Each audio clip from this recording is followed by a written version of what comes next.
So this is the critical angle. This is very important to understand the critical angle, to understand the total internal reflection. हमको मालूम है कि fibre optic cable से जब light हमें transmit करना होता है तो जिगजैग मैनर में ट्रांसमिट करता है। ओके, जिगजैग मैनर में ट्रांसमिट होता है, मतलब वो कोर और क्लैडिंग के जो इंटरफेस रहता है वहाँ पे क्या होता है, वो स्ट्राइक होता है, फिर से वहाँ से रिफ्लेक्ट होकर वापस आता है। तो ऐसे फैशन में हमें लाइट वो प्रोपेगेट करनी होती है फाइबर ऑप्टिक केबल से। तो उसके लिए क्रिटिकल एंगल समझना बहुत इंपॉर्टेंट है। So let us discuss what is critical angle. To understand the concept of critical angle, concept of critical angle of refraction theta C. देखो, अब यहाँ पे ये डायग्राम जो है, ग्राफ, ये आपको बहुत ध्यान से देखना पड़ेगा। ये इंटरफेस है। इंटरफेस मतलब क्या? ये एक मीडियम है। देखो, आपको स्नेल्स लॉ मालूम है, this is the medium of less dense medium. ये लेस डेंस मीडियम है। ओके, और ये जो है नीचे वाला, ये मोर डेंस मीडियम है, जिसका रिफ्रैक्टिव इंडेक्स है n1। ओके, मोर डेंस मीडियम नीचे वाला है, लेस डेंस मीडियम ऊपर वाला है। तो मोर डेंस मीडियम मतलब जिसका रिफ्रैक्टिव इंडेक्स ज्यादा है, और ये लेस डेंस मीडियम मतलब जिसका रिफ्रैक्टिव इंडेक्स कम है। अगर एग्जांपल हमने लिया तो ये मोर डेंस मीडियम सपोज ये वाटर है या ग्लास है, और ये लेस डेंस मीडियम सपोज ये ईयर है, ऐसा पकड़ो आप।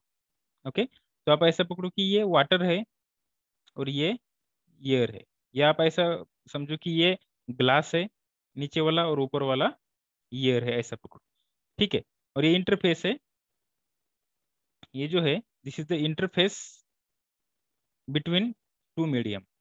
अब हम क्या कर रहे हैं, लाइट के सिग्नल को ट्रांसमिट कर रहे हैं। देखो ये बहुत क्या बोल सकते हैं हम उसको, कंसंट्रेशन से उसको सुनो, तभी आपको समझ में आएगा। ओके, अब देखो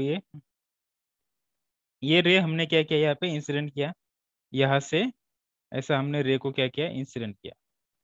ठीक है, इंसिडेंट करने के बाद अब ये रे जब, अगर सपोज मीडियम चेंज नहीं होगा तो सीधा इधर चला जाएगा। ठीक है, अगर मीडियम चेंज नहीं होगा तो सीधा इस डायरेक्शन में चला जाएगा, तो उसको बोलते हैं अनरिफ्रैक्टेड रे। क्या बोलते हैं उसको? अनरिफ्लेक्टेड, मतलब वो रिफ्रैक्ट नहीं हुआ। और अनरिफ्लेक्टेड रे हमें कब मिलेगा? जब सेम मीडियम रहेगा तब। अब यहाँ पे तो मीडियम चेंज होगा, तो मतलब अनरिफ्लेक्टेड रे एज इट इज वो ट्रैवल नहीं करेगा, क्योंकि मीडियम चेंज हो गया है, वो बेंट होगा। तो बेंट कहाँ होगा? टुवर्ड्स नॉर्मल बेंट होगा, या away from the normal bent होगा। मतलब वो जो है वो इधर बेंट होगा यहाँ पे, इस डायरेक्शन में, या वो इस डायरेक्शन में बेंट होगा। कौन सी डायरेक्शन में बेंट होना चाहिए ये? तो वो देखो, वो ऐसे ट्रेवल हो रहा तो ये नॉर्मल है। यहाँ पे हमने उल्टा, हमने जो फिगर देखी थी प्रीवियसली वो उल्टी थी, ये उससे उल्टी है। ओके, ये आप, हमने जब बाकी का जो कॉन्सेप्ट पढ़ा था उसमें क्या देखा था हमने कि हम ऊपर से लाइट को इंसिडेंट कर रहे हो, नीचे वो बेंट हो रही। यहाँ पे हम क्या कर रहे हैं, नीचे से उसको इंसिडेंट कर रहे हो और ऊपर वो बेंट होने वाली है। ठीक है, तो ये बात आपको समझ में आनी चाहिए। तो कहाँ बेंट होंगी वो? देखो, इंसिडेंट रे हमने इंसिडेंट किया, और ये नॉर्मल के साथ उसने थीटा 1 एंगल फॉर्म किया। This is the angle of incidence. ये कौन सा एंगल है? Angle of incidence. और जब वो रे यहाँ पे स्ट्राइक होंगी इंटरफेस पे दो मीडियम के, तब वो लाइट रे एक जो वायलेट कलर का दिख रहा है आपको, उस डायरेक्शन में ट्रेवल करेंगी, या ये जो ब्लू कलर दिख रहा है आपको उस डायरेक्शन में बेंट होंगी। कौन से डायरेक्शन में बेंट होंगी वो? ऑब्वियसली वो लाइट क्या करेंगी, ये जो वायलेट कलर दिख रहा है आपको उस डायरेक्शन में बेंट होंगी। जो वायलेट कलर दिख रहा है आपको उस डायरेक्शन में वो बेंट होंगी। क्यों? क्योंकि हम क्या कर रहे हैं, लाइट रे को मोर डेंस मीडियम से लेस डेंस मीडियम में उसको प्रोपेगेट कर रहे हैं, ट्रेवल कर रहे हैं। तो light is travelling from low dense medium, sorry more dense medium to low dense medium, less dense medium. तो लाइट क्या करती है, जब हम लाइट को ज्यादा डेंस मीडियम से कम डेंस मीडियम में जब हम लाइट को इंसिडेंट करते हैं, ट्रेवल करते हैं, तब वो light away from the normal bent होती है। लाइट कैसी बेंट होती है? Away from the normal. ठीक है, तो ये लाइट ऐसी बेंट होंगी यहाँ पे। वायलेट कलर जो दिख रहा है आपको ऐसे बेंट होगी। ठीक है, अब सपोज ये जो एंगल है थीटा 1, ये थीटा 1 एंगल में हमें ये जो रिफ्रैक्टेड लाइट है, ये रिफ्रैक्टेड लाइट सपोज हम उसको क्या बोलेंगे कि ये एंगल क्या है, सपोज ये कुछ ना कुछ एंगल है सपोज। अब इस एंगल को हम सपोज थीटा 1 नाम देंगे। ठीक है, अब अगर सपोज हम क्या करेंगे, इस इंसिडेंस एंगल को अगर बढ़ाएंगे, बढ़ाएंगे मतलब हम क्या करेंगे, इंसिडेंस एंगल को, ये थीटा 1 था विथ रिस्पेक्ट टू नॉर्मल, हम उसको और बढ़ाएंगे और थीटा 2 करेंगे सब। क्या करेंगे हम उसको थीटा 2 करेंगे, हमने एंगल बढ़ाया अभी। तो एक ऐसा एंगल आएगा जब हमने ये ले अभी और इंसिडेंस एंगल अगर सपोज हमने बढ़ाया ये ऐसा, तो इंसिडेंस एंगल बढ़ाने के बाद ये लाइट रे क्या करेंगी और नॉर्मल से दूर जाएंगी। जैसा हम इंसिडेंस एंगल हम जितना बढ़ाते हैं उतना वो रिफ्रैक्टेड एंगल जो रहता है वो भी बढ़ते चला जाता है। और एक ऐसा समय आता है, एक ऐसे इंसिडेंट एंगल पे क्या होता है, ये जो रिफ्रैक्टेड लाइट रे रहती है वो अवे फ्रॉम द नॉर्मल जाते जाते वो एक समय में इस इंटरफेस को पैरेलल हो जाती है। क्या होते हैं, इस इंटरफेस को पैरेलल होती है, पैरेलल। ओके, और इस एंगल को, उस इंसिडेंस एंगल को, जिस इंसिडेंस एंगल पे जो रिफ्रैक्टेड रे थी वो दो मीडियम को एग्जैक्टली पैरेलल ट्रेवल करती है, उसको बोलते हैं क्रिटिकल एंगल। तो क्रिटिकल एंगल क्या है, critical angle is nothing but a incidence angle. Critical angle he incidence angle है। कौन सा incidence angle, critical angle is that incidence angle at which the refracted ray emerges parallel to the interface between two medium। दो medium का जो interface रहता है, ये दिख रहा है आपको, ये इंटरफेस वायलेट कलर से, ये इस इंटरफेस को क्या रहती है, पैरेलली ट्रेवल करती है, पैरेलली एमर्ज होती है। उस एंगल ऑफ इंसिडेंस को बोलते हैं क्रिटिकल एंगल।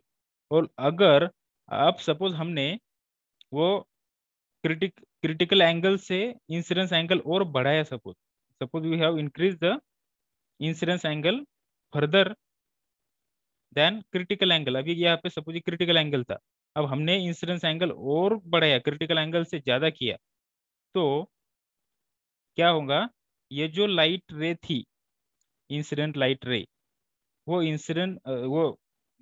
ये जो रिफ्रैक्टेड लाइट रे थी वो अभी रिफ्रैक्ट नहीं होंगी, तो वो क्या होंगी, रिफ्लेक्ट होंगी। क्या होंगी वो, रिफ्लेक्ट होंगी सेम मीडियम में। Okay, and that is the requirement for total internal reflection in optic fibre cable. Okay, so you must understand this concept of critical angle. क्या होता है क्रिटिकल एंगल, देखो जैसा हम लाइट रे को इंसिडेंट करते हैं, तो वो लाइट रे का वो नॉर्मल के साथ एक एंगल फॉर्म होता है, उसको हम एंगल ऑफ इंसिडेंस बोलते हैं। और जब हम वो लाइट इंसिडेंट करते हैं, तब वो लाइट रे क्या करती है, दूसरे मीडियम में ट्रेवल होती है, रिफ्रैक्ट होती है। और वो रिफ्लेक्ट कैसी होती है, वो नॉर्मल से थोड़ी सी अवे रहती है वो, मतलब ये अनरिफ्लेक्टेड रे जो रहते हैं उससे इधर इधर के साइड में रहती है, इंटरफेस के side. It bends away from the normal. और हमने क्या किया, इंसिडेंस एंगल और बढ़ाया, मतलब लाइट रे अब यहाँ से, पहले हम यहाँ से ट्रेवल करवाते थे, अब वो यहाँ से हम लाइट को इंसिडेंस किया हमने, तो उस समय क्या होगा, वो ज्यादा दूर रहेंगे नॉर्मल से, और दूर रहेंगे नॉर्मल से। और एक फर्दर ऐसा इंसिडेंस एंगल आएगा, हमने इंसिडेंस एंगल को सपोज और बढ़ाया, तो एक ऐसा इंसिडेंस एंगल की वैल्यू आती है कि जिस इंसिडेंस एंगल पे ये जो रिफ्रैक्टेड लाइट रे है वो एग्जैक्टली पैरेलल क्या होती है, जाती है दो मीडियम के इंटरफेस को, उस इंसिडेंस एंगल को बोलते हैं फिर क्रिटिकल एंगल। तो जिस इंसिडेंस एंगल पे रिफ्रैक्टेड रे emerges parallelly to the interface between two medium, that is called as critical angle। और अगर सपोज हमने क्रिटिकल एंगल को, मतलब इंसिडेंस एंगल को और बढ़ाया, उस क्रिटिकल एंगल से और हमने उसको बढ़ाया, तो ये लाइट रे जो थी, रिफ्रैक्टेड लाइट रे, वो अभी रिफ्रैक्ट नहीं होंगी, वो क्या होंगी, अभी रिफ्लेक्ट होंगी, that will be gate reflected. मतलब वो कोर से ट्रेवल ट्रेवल होके यहाँ पे इंसिडेंट हो गया, फिर से रिफ्लेक्ट होगी, तो वो कोर में ही रहेंगे लाइट, और फिर वो फाइबर ऑप्टिक केबल से ऐसा सिग्नल क्या होगा, ये ऐसा ट्रेवल होगा जिगजैग मैनर में। समझ में आ गया आपको? ये जिगजैग मैनर में सिग्नल ऐसा ट्रेवल होगा। ये रहता है हमारा कोर। ठीक है, ये बीच वाला क्या रहता है हमारा कोर, और ऊपर ऊपर वाली क्लैडिंग रहता है, ऊपर की क्लैडिंग की लेयर रहती है। आपको मालूम है फाइबर ऑप्टिक केबल का स्ट्रक्चर आपने देखा था, ये कोर रहता है बीच में, और ये उसके अराउंड क्लैडिंग मटेरियल रहता है। तो क्लैडिंग में लाइट जाएंगी नहीं, हमने ऐसा उसको इंसिडेंस किया, तो वो क्लैडिंग में जाएंगी नहीं, मतलब वो आप रिफ्लेक्ट होंगी ही नहीं, वो पूरी की पूरी रिफ्लेक्ट होकर वापस आएंगी। तो ये ऐसा होगा ही नहीं। ठीक है, this will not happen when we incident light above the incidence angle is above the critical angle. तो ऐसे यहाँ पे आएंगे, फिर यहाँ पे वो इंसिडेंस होंगी, फिर रिफ्लेक्ट होंगी, फिर यहाँ पे इंसिडेंस होंगी, फिर रिफ्लेक्ट होंगी, फिर इंसिडेंस होगी, ओके, फिर रिफ्लेक्ट होंगी। तो ऐसा वो लाइट उस फाइबर ऑप्टिक कोर से प्रोपेगेट होंगी। Okay, so that is called as the angle of critical angle. Okay, so I hope you understand the critical angle. So what is critical angle? Critical angle is the that incidence angle. Critical angle ये कौन सा angle है? Incidence angle है। और कौन सा incidence angle? जिस incidence angle पे वो रिफ्रैक्टेड रे emerges parallelly to the interface between two medium। अब ये देखो, ये रिफ्रैक्टेड रे है यार, एग्जैक्टली पैरेलल इंटरफेस को। सो incident, the angle of incidence at which the refracted ray emerges parallel to the interface between two medium, that incidence angle is called as critical angle। Okay, और जब हम, अगर suppose हमको fibre optic से light को propagate करना है, total internal reflection achieve करना है, तो हमारा इंसिडेंट एंगल ये क्रिटिकल एंगल से हमेशा क्या चाहिए? ज्यादा चाहिए। So incidence angle should always be greater than critical angle for total internal reflection. Okay, या हम उसको ऐसा भी बोल सकते हैं, ये जो रिफ्रैक्टेड रे का एंगल है वो 90 डिग्री है, ऐसा भी आप बोल सकते हैं, क्योंकि ये एंगल 90 डिग्री है। ओके, अगर वो पैरेलल इमर्ज होती है, इसका मतलब ये एंगल क्या है? 90 डिग्री। आप ऐसा भी डेफिनेशन में बोल सकते हैं कि critical angle is that incidence angle eight which refracted रे इज 90 डिग्री। रिफ्रैक्टेड रे is 90 degree. Okay, so this is the critical angle. So this critical angle is very important to understand the working of total internal reflection. Okay,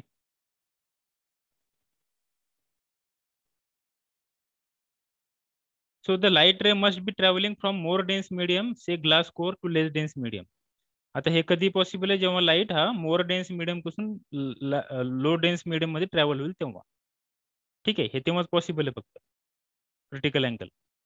now total reflection, जर तुम्ही उल्ट केलं, suppose अगर आपने उल्टा कर दिया, आपने क्या किया, सपोज लेस डेंस मीडियम से अगर मोर डेंस मीडियम में अगर लाइट आपने ट्रेवल किया, तो क्या हो जाएगा? ये लाइट ऐसी इसके अंदर ही रहेंगी। समझ में आ गया आपको? ये जो लाइट है, ये लाइट रे, ये इसके अंदर ही रहेंगी, और आपने कितना भी एंगल ऑफ इंसिडेंस बढ़ाया, फिर भी ये रिफ्रैक्टेड लाइट रे ये 45 डिग्री से कभी ज्यादा नहीं होगी। समझ में आ गया?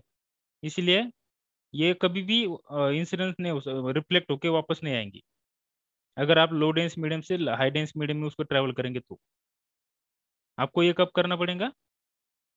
हाई डेंस मीडियम से लो डेंस मीडियम में ट्रेवल करना पड़ेगा लाइट, तब जाके वो रिफ्लेक्ट होंगी। ओके, लो डेंस मीडियम से हाई डेंस मीडियम में अगर आप लाइट को इंसिडेंस कर रहे हैं, तो वो लाइट रिफ्लेक्ट होती नहीं, वो पूरी की पूरी रिफ्लेक्ट होती है। इसलिए लाइट शुड बी प्रोपेगेटेड और travel from high dense medium to low dense medium, मतलब more dense medium to less dense medium, then only that light में reflected into the same medium if incident rate greater than critical angle, incidence angle is greater than critical angle। okay, तो total reflection क्या रहता है? देखो, if the angle of incidence greater than और equal to the critical angle, then the angle of refraction is greater than और equal to 90 degree. देखो, angle of incidence is greater than और equal to critical angle रहेगा, तब angle of refraction is greater than और equal to 90 degree रहेगा। Hence the light ray cannot penetrate the less dense medium. तो light रे क्या करती है, लेस डेंस मीडियम में पेनेट्रेट नहीं होती है और वो पूरी की पूरी वापस आती है। लेस डेंस मीडियम मतलब वो कोर के ऊपर क्या रहता है, क्लैडिंग रहता है, तो उसमें नहीं जाती, क्लैडिंग में नहीं जाती, वो कोर की कोर में रहती है। So as a result total reflection takes place at the interface of glass core and cladding with the angle of refraction theta 2 is equal to angle of incidence theta 1. Okay, so I hope you understand this.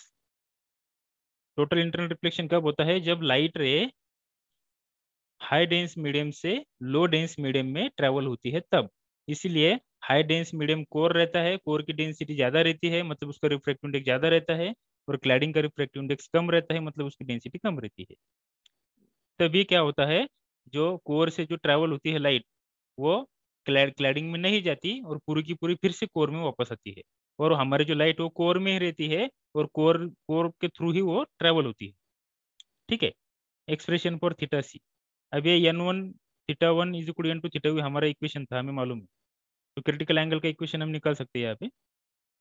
When the angle of incidence theta, कौन कहाँ से लिया हमने ये critical, देखो ये theta 1 angle of incidence है और थीटा 2 क्या है, एंगल ऑफ रिफ्रैक्शन है। और ये कौन सा एंगल ऑफ रिफ्रैक्शन है, ये एंगल ऑफ रिफ्रैक्शन 90 डिग्री है डायरेक्ट।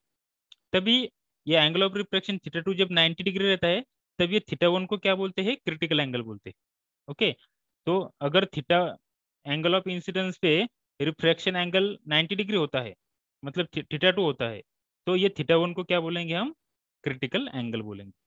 तो साइन थीटा 1 n1, n1 कहाँ पे है, n1 कौन सा है यहाँ पे, ये n1 है मोर डेंस मीडियम, और ये n2 है लेस डेंस मीडियम। ठीक है, तो n1 थीटा 1 ये इक्वेशन हमें मालूम है स्नेल्स लॉ का। n1 theta sine theta 1 is equal to n2 sine theta 2, ये स्नेल्स लॉ का इक्वेशन हमें मालूम है। ठीक है, n1 मीन्स जो नीचे वाला मटेरियल है मोर डेंस मीडियम, उसका रिफ्रैक्टिव इंडेक्स, और साइन थीटा 1 मतलब इंसिडेंस एंगल, और n2 मतलब less dense medium, sorry n2 हाँ yes less dense medium, and theta 2 is the angle of refraction. Okay, देखो यहाँ पे ये n2 लेस डेंस मीडियम है और ये थीटा 2 क्या है, एंगल ऑफ रिफ्रैक्शन। तो एंगल ऑफ रिफ्रैक्शन जब 90 डिग्री रहता है, तो उस एंगल ऑफ इंसिडेंस को क्रिटिकल एंगल बोलती है। तो यहाँ पे थीटा 1 क्या है, क्रिटिकल एंगल रहेगा, तो थीटा 1 को हम क्रिटिकल एंगल मतलब थीटा सी बोलेंगे। देखो, when the angle of incidence theta 1 is equal to the critical angle theta C, then angle of refraction is 90 degree. Okay, या जिस एंगल ऑफ इंसिडेंस को एंगल ऑफ रिफ्रैक्शन 90 डिग्री होता है, उस angle of incidence को critical angle बोलते हैं। तो देखो n1 साइन थीटा 1 की जगह पे हमने क्या डाला, थीटा सी। अब थीटा 1 अगर थीटा सी है, इसका मतलब थीटा 2 क्या है, 90 डिग्री। इस इक्वेशन में हमने पुट किया थीटा 1 की जगह पे थीटा सी अगर हमने पुट किया क्रिटिकल एंगल, तो थीटा 2 कितना रहता है, 90 degree. Okay, so n1 sine theta C is equal to n2 sine 90 degree क्या रहता है, 1 रहता है, sine 90 degree is equal to 1, तो यहाँ पे सिर्फ n2 रहेगा। तो sine theta C is equal to n2 by n1, तो theta C is equal to sine inverse of n2 by n1, theta C is equal to sine inverse of n2 by n1। ठीक है, so this is the equation for critical angle. This expression shows that the critical angle theta c depends on the refractive index n1 of the core and n2 of the glass cladding of the fiber. तो critical angle किस पे depend रहता है, n1 और n2 पे।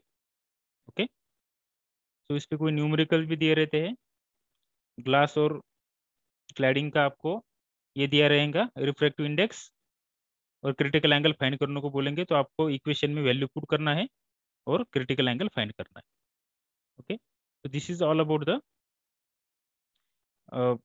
critical angle and total internal reflection.